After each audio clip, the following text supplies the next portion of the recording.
All right, let's turn now to the weather, and outside we go with a live look here on this Tuesday, the first full day of spring. Chief Meteorologist Ashley Brown joining us now. Felt a little warmer today. Not bad. You know, today 50s. This is typical spring weather for us. And tonight, you know, we're not falling too far as we move forward in this forecast. Every single day this week has a chance for rain and even some thunderstorms in the forecast. So very spring-like. Spring-like, windy, wet and mild is where this forecast is going. All right, so tonight temperatures falling down to the 40s as we look at where we are right now. We have some scattered rain showers out there, and most of this not very impressive. This is incredibly light rain that's moving in, and the bulk of it moving in south of Interstate 70 here. Seeing Terre Haute over into Bedford with light scattered rain showers in the forecast for us. We are dealing with dry conditions for the 465 loop areas north of Interstate 70. You are dealing with some light rain as well. Looking live right now in Carmel. You know, it's actually pretty quiet in Carmel at the moment. That will not be the case all night long, as we'll increase rain chances here as well. Tomorrow morning, you'll wake up to temperatures that are, I would say, rather mild.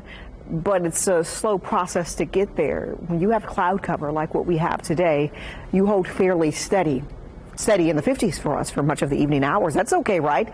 But if you're headed out this evening, don't forget the rain gear. And yes, you can have the umbrella tonight because I'm not incredibly concerned about wind. So wind at 5 to 15 miles per hour. Usually when we start seeing wind gusts at 30, 40 miles per hour, I'll tell you to keep the umbrella at home and opt for the rain jacket, but that's not the case here. Winds are breezy but not gusty enough to impact the rain that's moving in. By the time we get to around 8 p.m. tonight, I think shower activity is a little more widespread. I'm not expecting severe weather here. This is good old-fashioned rain that's just sliding across the state. There's a possibility of dealing with a heavier downpour tomorrow, but much of the day tomorrow is dry. Dry conditions in the morning to start your day. This model indicating that late morning, early afternoon, we'll start to see these kind of waves of rain that will slide in, bringing some heavier downpours to the forecast for us. Wednesday is the day that showers will be on and off throughout the day. The temperature trend in the mid to upper 50s for us on our Wednesday. I promised the warming trend, and I know it's slight, but as we get into Thursday, we're really going to turn those temperatures up. And as we warm up, we start to track more in the way of stronger storms and, yes, heavy rainfall.